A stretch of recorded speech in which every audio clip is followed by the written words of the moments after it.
2007, we went to India to share Jesus with hippies and travelers, people that are just really want to find spiritual truth.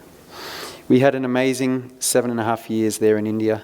We grew in our love for Christ, and we were very privileged to see a number of people come to faith in Him who have gone on to do amazing things. We started a Jesus ashram in Varanasi, which is the holiest Hindu city in the world. An ashram is like a monastery or a retreat center. It was really unique, about as unique as having a Buddhist monastery start up in the middle of Mecca or having a Hindu ashram start up in the middle of Jerusalem. It was a fantastic opportunity to be there, to be a part of that, and we'll never forget it, and we'll certainly never forget India. In many ways, our hearts are still sort of back there, shifting over to Thailand slowly. We've been in Thailand now for about a year with traveling, and we're excited. We're growing increasingly excited. Being there has been, a little challenging, just adjusting, but we are really excited about the next chapter of the story that God is doing through us and through folk like yourselves. Are there any... I know there's some Hindi speakers here this morning. How many Hindi speakers or people that understand Hindi? Wave your arm about nice and high. Few. Okay. Yeah, there's a few. For the rest of you, allow me to speak my very poor Hindi to my Indian brothers and sisters this morning. Namaskar.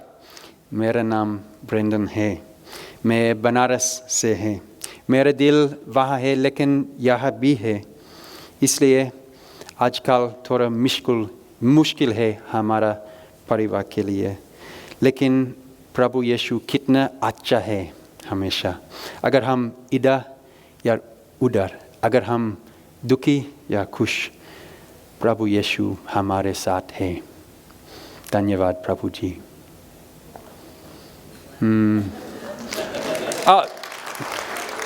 Okay, so just speaking from my heart. And what was I speaking about? Basically, I just aired Ray Galia's dirty laundry. It was fantastic. I'm only joking. It was Mark Boyley's dirty laundry. Yeah. 11 years ago, I gave a sermon on Hinduism here at MBM. And today's sermon is very different to that sermon. 11 years ago, I didn't know any Hindus. Well, yeah, I didn't really know any Hindus. And I had a very theoretical knowledge of Hinduism, but it was from a book, basically. When that's the case, when you don't really know people and something's very far from a distance, it's easy to caricature and it's easy to demonize people that are different to us. So hopefully now, this talk will be very different to that talk. There'll be no patronizing words. I'll speak about Hinduism from a Christian point of view, but with great thankfulness and great respect for my Hindu friends back in India that have taught me so much about life and about the spiritual journey. So I'm very, very thankful to them. I also need to say that even after learning a bit about Hinduism, it still confuses me. It's very complicated and complex.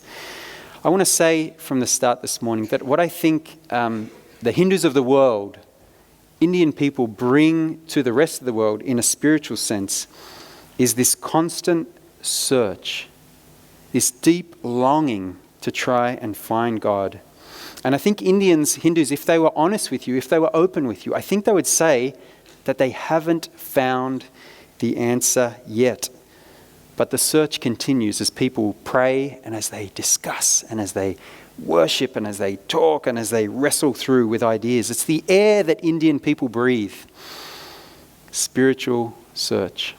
And for us in Varanasi, that was very, very much our experience of life there. One day in the neighbouring temple, that was just a few metres away from our house, they had the loudspeakers going, and the PA system here, it's fantastic. Let's just say it wasn't quite as good as that. I counted to combat the situation that I was in. I was like, whoa! I was counting how many times they chanted in a minute. And then I did the mathematics and I worked it out. In that 24-hour period, with no stopping, with no sleeping, with no eating, maybe keep, drinking a few chais, 70,000 times they chanted. This is one person Like they all chanted 70,000 times in a 24-hour period. That is commitment. Let's talk a bit about Hinduism here in Australia. The good news for my family is there are plenty of opportunities to speak Hindi here in Western Sydney. I grew up in Wentworthville, and last time we were here, we went to Wentworthville. It was fantastic. We felt like we were back in India again. We had Indian lunch, and we met lots of Indian people. And my dear brother Wazza, who some of you will know, Wazza used to live in Wentworthville recently, and so I went and visited with Wazza, and I got to meet his Indian flatmates and his Nepali flatmates, and so I spoke with them in my terrible Hindi, and we were, messing around. It was really fun. And Wazza said from that day on, he was best friends with those guys. It was great. There's apparently about 300,000 Hindus that live here in Australia. Talk about a wonderful opportunity to share Jesus with people that don't yet know Jesus. I know that it was hard for us to live in India and to try and share our faith. It was hard to get visas. It was hard to do life. And here we are having many Hindu people coming to our country and very happy to be here. And what a great opportunity for us to share with them. We've been away for 8.5 years. And I think when you go away for long periods of time and you come back, you notice the changes. And the big change that I notice this time coming back is that there's fear. There's fear of terrorism. There's fear of people that are different to you, different to us. I know what it's like to be a part of a majority, growing up as a white Australian here. But now I've also learnt what it is to be a part of the minority living in India and now living in Thailand. Whether you're in the majority or the minority, whether you're in the in crowd or the out crowd, there is that great temptation to fear the person who is different. Different hair, different clothes, different culture, different volumes of speaking to one another, and the differences go on.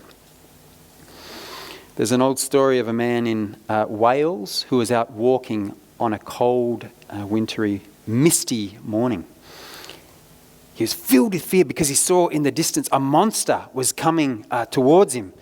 But then his fears were calmed down as he saw that it wasn't a monster.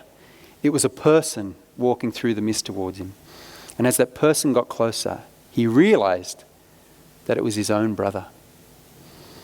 MBM is a place where the mists have cleared.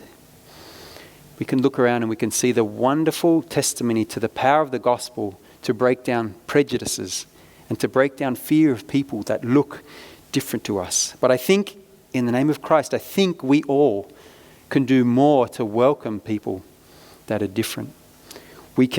The white Australian can befriend and welcome the Indigenous Australian. The Croatian can welcome the Serbian, and maybe the African Christian can welcome and befriend the African Muslim.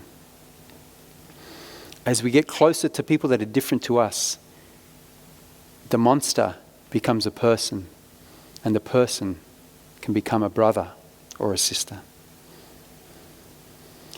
Before we look at Hindu belief, I need to say that there's many, many different expressions of what it is to be a Hindu. There's people that are very devout and very religious. There's others that see Hindu practice more as a part of their culture, and so they wouldn't be so religious. You could even be an atheist, but 100% be a Hindu person. So it's very broad, but I'll do my best to give a quick sketch of something that is fascinating and very complex. Brahman, that's where we'll start. According to Hinduism, Brahma is the ultimate or the only true reality in the universe. Brahma is everything, and Brahma is in everything, which is why Hindus will worship the sun or the moon, because they see those things in nature as a part of Brahma or as an expression of Brahma himself. Now, Brahma is more of a force than being a person. Brahma is more the essence of all things. But the question of whether Brahma is personal or impersonal, which is pretty important, even that is debated in Hindu circles. But what most people would agree on is that there are these representations or emanations that have gone out from Brahma and have become other deities, other gods, and some of the big ones are Vishnu and Shiva. There's many others. So the goal of life for a Hindu is to try and merge yourself back in to the great reality that is Brahma. In the ancient Sanskrit language, it says Tat Vam Asi, which means you are that. You are a part of Brahma. You are Brahma, and so you need to realize that. The hope is that if you realize that, you escape this wheel of reincarnation, the rebirth again and again and again, and then you merge in with Brahma. In Star Wars, we all know that the Force, what is it? May the Force be with you. In Hinduism, you'd have to tweak that and you'd have to say, may you realize that you are a part of the Force. So that's Hinduism. There's 3 paths to liberation in Hindu thought. The first is the path of knowledge. That's the way of renouncing the physical world around us and focusing on meditation and on yoga and on scriptures and basically trying to remove yourself of all this stuff in this world and connecting yourself through those practices, detaching yourself from this world. The second path is the path of duties, doing your duty or your dharma. And that will eventually lead you, if you do your duty well, that will eventually lead you to freedom. Now for Hindus, your duty is determined by your caste, what caste you're in. There's 4 major castes: the priestly caste, the warrior caste, the merchant caste, and the labourer caste. There's many other castes, and we certainly don't have time to explain that at all. So according to your caste, and also your duty is determined according to your position in life, whether you're a child, student, parent, older person, that will also determine what you need to do in your duty at that stage in life. But there's a complication, and that is that you need to do your duty with no desire for any particular result. You need to do things, but in a detached way from receiving a particular outcome. So if you have desire, you contaminate your duty. The third path is the path of devotion, and this is the most common path in the Hindu world today. That's a path of devoting yourself to a particular god, a particular deity, and then trusting if you've done the right, if you're focused and devout, then you can be liberated from reincarnation into Brahma through your own personal God. That's technical. You've done well. You've hung in there. Let's try and make it a bit more practical. We could ask, does it work? If Hinduism says that the ultimate realization is that you are Brahma, that the ultimate thing you need to realize is that you are the ultimate thing, that you are God, we could maybe loosely translate, then we need to ask, why are there not many results in India? Where are the people that are finding the answer? Where is this transformed society?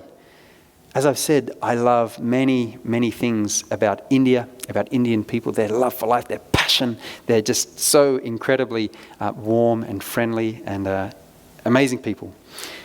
But I think even Hindus would agree, after thousands of years of Hinduism, where are the enlightened ones?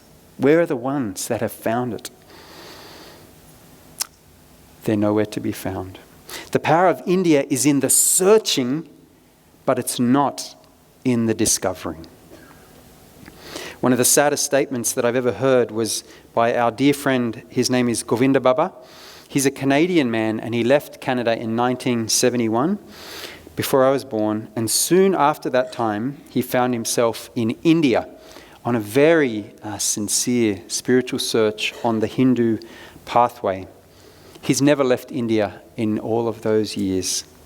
He's very devout, very loving and very kind, a very dear friend and uncle to us. He dresses in the orange robes. He's a holy man. He dresses in the orange robes. And one day I said to Govinda Baba, have you found God? Have you found the truth? And this is what he said.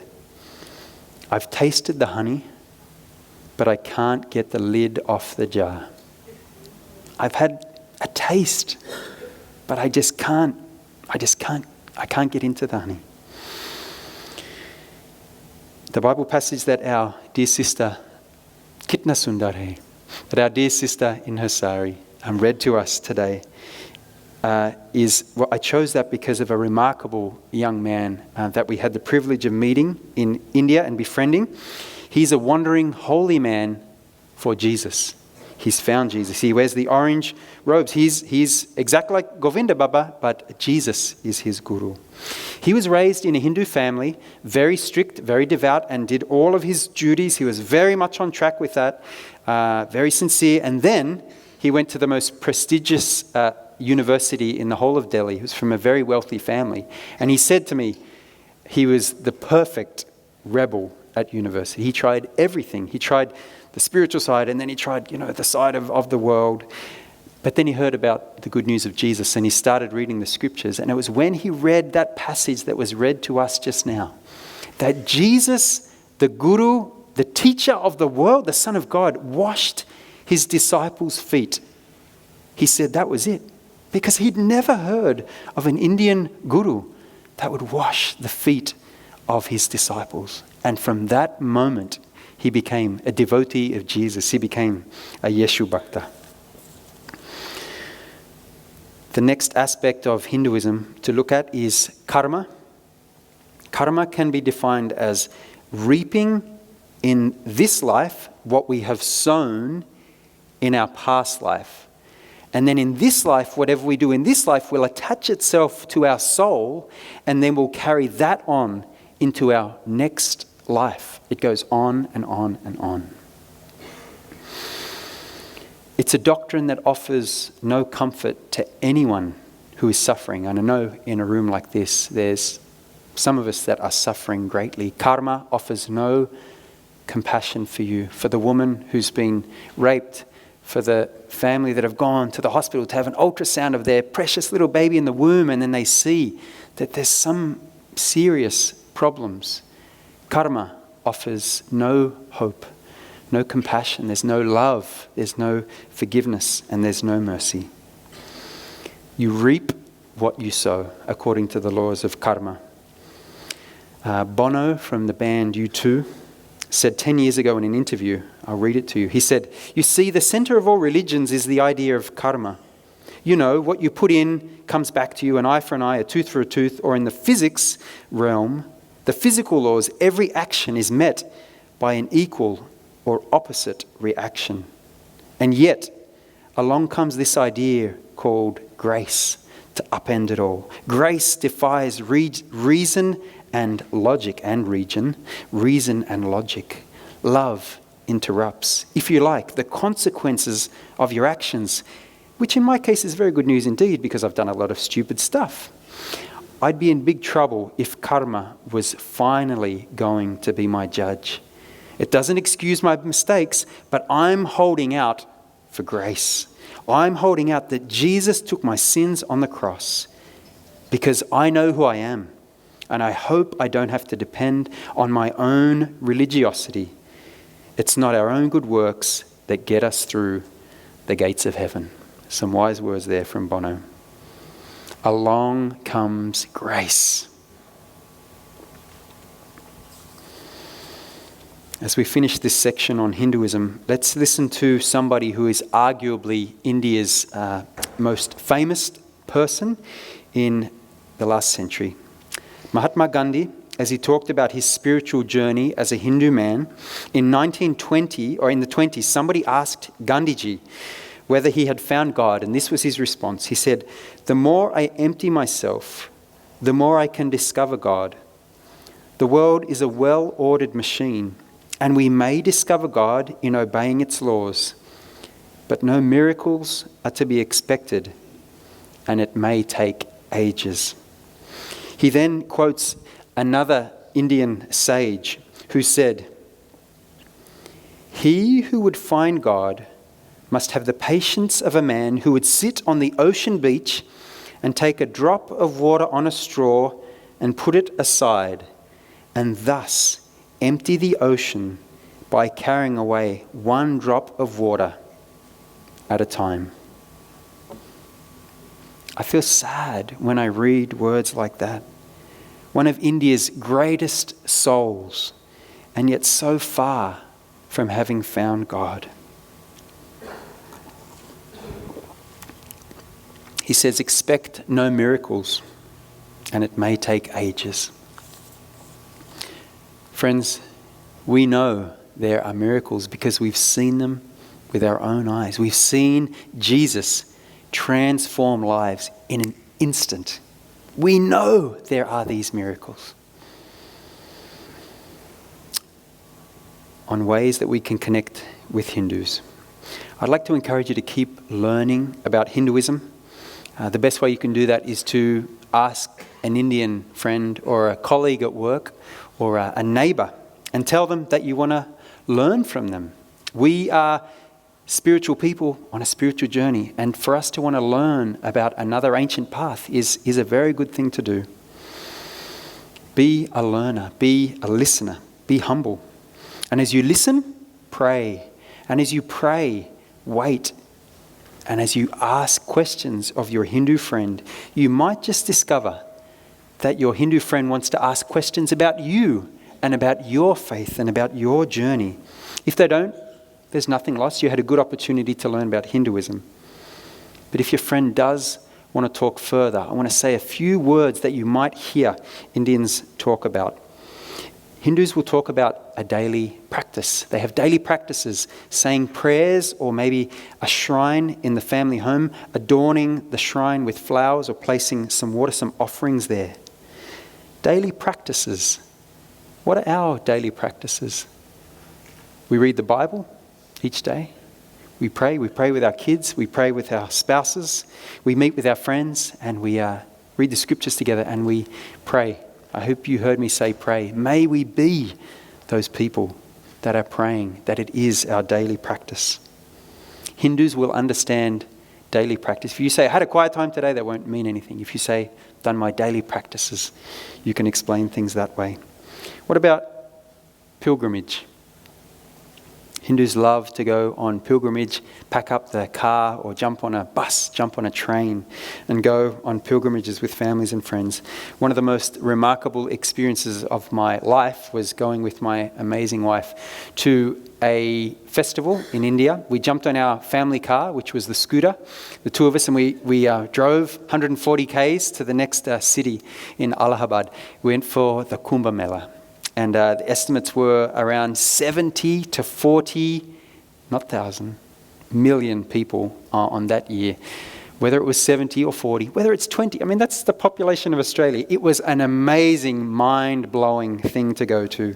We had a wonderful time sharing Jesus with hippies and travelers. There was about 100 people that went there to be a part of things. And we were able to share Jesus and share vegetarian snacks with the people at that festival.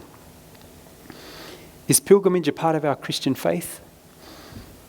We don't go here or there to find God or to gain merit with God, because we found God not in a person, the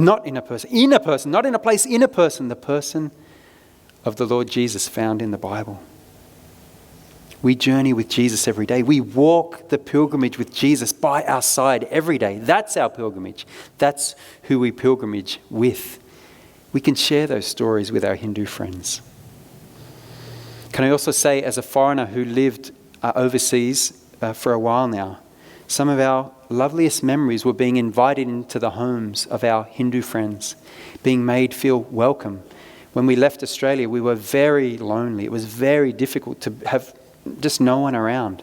And those Hindu friends were just so wonderful for us. Could you open the door of your home or the door of your heart to somebody that's come to this land to make a better life?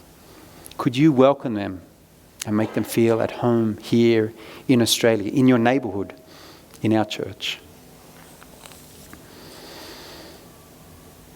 As we think about sharing faith with Hindu people, there's one more thing I want to say before I go to the other last thing I want to say. People, Hindu people, all people want to see a faith that works, don't they? There's a story that I read that I love about a missionary lady who was in India many decades ago. She was speaking to a group of Indian women. It was going well, and then suddenly a very prominent woman stood up in the middle of the meeting and got out and walked out the back. But a few minutes later, she came back in again, and she was listening even more intently to this woman as she spoke about Jesus. So the guest speaker, after she finished, she was talking to people, and she saw that lady. She said, "Oh, I noticed that you left, halfway through. Is everything okay?" She said, "Yes, everything's fine. What I did, I went to your driver, and I asked your driver whether you really meant what you were saying, whether you really lived out what you were saying." And he said yes. So I came back in to listen to the rest of it. What if you were sharing your faith with a Hindu friend and he or she said, "Can I just have your mother-in-law's phone number? I just want to ring and ask your mother-in-law whether you actually live this Jesus thing. Do you really live it out?" What if they said, "Can I just ring your boss at work? Can I ring your lecturer at uni or your teacher at school? Can I ring one of your kids and ask your kids whether you really live this thing out?" Friends, it's not about us living a perfect life. That's the whole point of the gospel. We don't live perfect lives. But are we going through our struggles with faith? Are we going through the difficult things with joy? Is there a confidence in us that's visible in us that God can make good of the messes, that God will make good of the trials in our life? Can people see a faith in us that is alive and that works?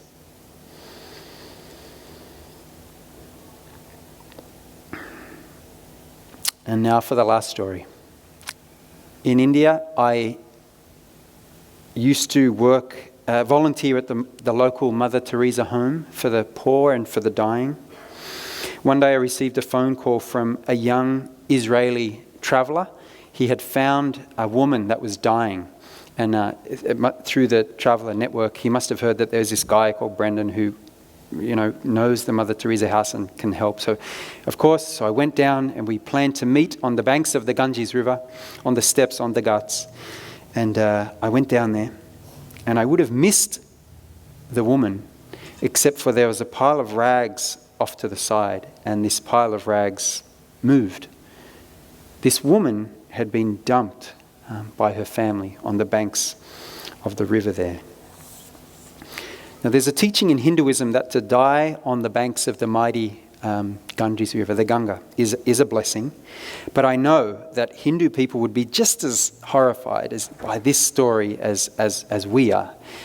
So there's there's the tenet of Hinduism that it's blessed to die on the banks of the river, but that's not an excuse for anyone to dump off your relative like you dump off an old TV set. So Hindus, of course, would be horrified by what happened there. But that's what happened. This poor, frail lady, she was blind. The only way that I could tell that she'd been there for quite some time was that she'd lost control of her bowels, and it was just a tragic situation. Enter at this moment our young Israeli hero. He arrived about 1 minute after me because he'd been off trying to get an ambulance, a trolley rickshaw, a little trolley with 3 wheels, a little cart that he could take her to the Mother Teresa house with, and I will remember this moment for the rest of my days. His name was Adam, by the way. His name was Adam. He was about 30 years old. So this man, he strode over to this woman. He knew what he was going to do. He walked over to her and he gently put his arms right underneath that woman and he picked her up, the whole lot, the woman, the mess and the rags, and he carried her over so carefully, so gently, and he placed her on that trolley rickshaw.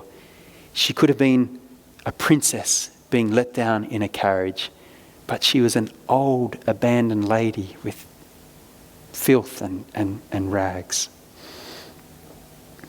We took her to the Mother Teresa house, and they did a wonderful job. They cared for her, they bathed her, they gave her a home, and about 10 days later, she died in her sleep. Can anyone see where this story might be heading? Because there's a second Adam, isn't there? There was another young Israeli man that came to the world as a rescuer. He came to get his hands dirty. He came to engage with the suffering, to sit with the sinners, to rebuke the hypocrites. But most of all, he came to save people. To pick people up from the floor. People that couldn't pick themselves up. To get people up that can't get themselves off that floor. Jesus, God in human form, full of knowledge, full of devotion to his Father. He came not just to wash the feet of his disciples. He came to take the sin of the world, the karma of the world, and to attach it to his own soul, and to carry our sin and to carry our karma all the way to death on a cross, and to take the judgment that our sin deserves. Jesus is the karma buster. He breaks the cycle. Karma says you reap what you sow, and the gospel of Jesus says we reap what he offers. Psalm 103 verse 10 says, God does not treat us as our sins deserve. God does not repay us according to what our iniquities deserve. Only in Jesus do we have grace. Only in Jesus do we find that forgiveness that we so desperately need. And that is why Jesus is my guru. And that is why Jesus is being worshipped in India and in China and in Africa and in Australia and all around the world. Because there is no one like him. There is no one like him who offers everything, his whole life for us. There is no one except Jesus who would go on a pilgrimage to death and to hell so that we can go on pilgrimage with him to life and to the Father. Jesus opens the lid of that honey jar and he says, take it, take the salvation, enjoy, drink, feast, pour it all over yourselves. Take that honey. I've opened the lid of the honey jar. He conquers our sin and he conquers our hearts. Jesus is for Hindus, he's for Muslims, he's for Buddhists, he's for every person in this world, and he's for every person in this room. Have you tasted the honey? Have you done more than that? Have you received that salvation from Jesus? If you haven't, please. He's the answer that you're looking for. He is the end of your search. He is the guru, the teacher, the master for the world. Let's pray.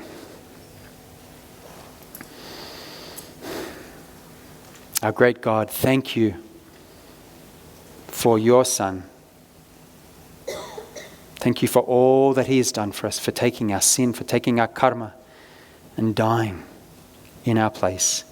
Lord, I pray for the Hindus of the world, that they would continue their wonderful search, but they would see that the end of their search must end in Jesus. I pray for Christians in India, Lord, that you would strengthen their hands, strengthen their witness. Give them love, give them boldness, give them courage to share the good news of Jesus there. Lord, I pray for us here in Australia. May we take this wonderful opportunity to share with Hindus and people from many parts of the world that have come to this amazing country. May we take this opportunity to share the wonderful freedom, the liberation that comes through Jesus. Lord, burn in our hearts a great appreciation for you. Help us to see once again the goodness of the good news of Jesus. May we know it, may we taste it, may we enjoy it, may we share it with the world, that Jesus is the Guru. And we pray in his wonderful name. Amen.